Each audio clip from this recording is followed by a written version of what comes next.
L'effervescence des coulisses.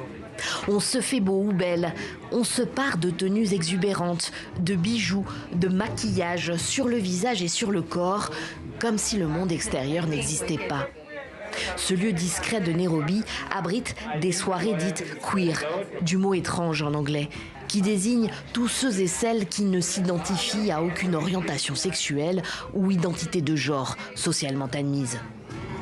The vibe here is enchanting. L'ambiance qui règne ici est envoûtante. C'est tellement agréable d'être entouré de personnes qui vous ressemblent, avec lesquelles vous vous sentez vraiment à l'aise. Un endroit comme celui-ci, c'est un espace sûr, où vous vous sentez vraiment à l'aise, comme chez vous. Par mesure de sécurité, il et elle témoignent anonymement. Car si la capitale du Kenya compte un certain nombre de lieux où la communauté LGBTQI+, peut s'exprimer et célébrer sa singularité à l'abri des regards, la vague conservatrice qui frappe toute l'Afrique de l'Est n'épargne pas le pays.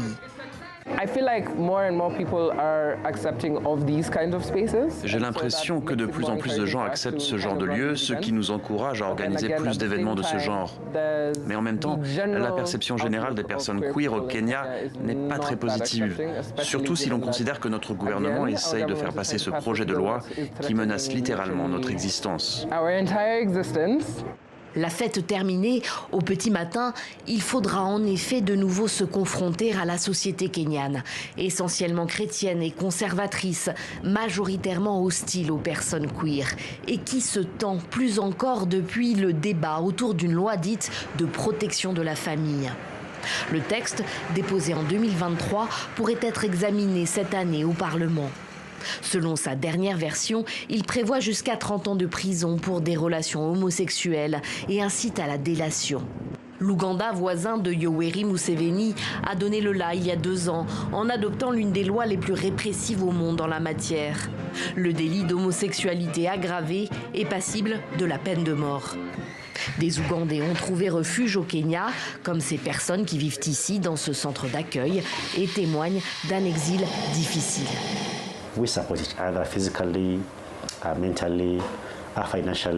On se soutient les uns les autres physiquement, mentalement et financièrement. Lorsqu'on se réunit, comme c'est le cas en ce moment, on se sent un peu en sécurité. Mais on n'est pas à l'abri du public à l'extérieur.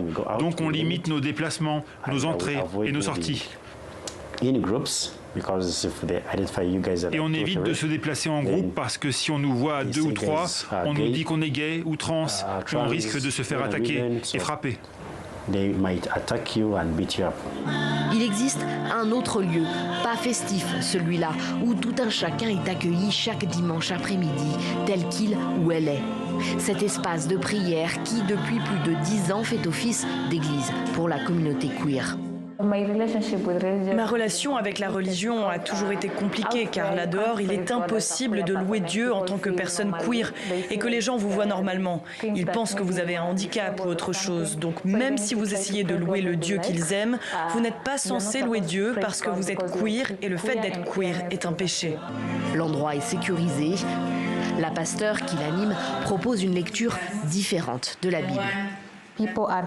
Les gens viennent parler de leurs problèmes dans cet espace qui le leur permet, et ce, avec toute leur singularité, leurs différences, leur côté queer.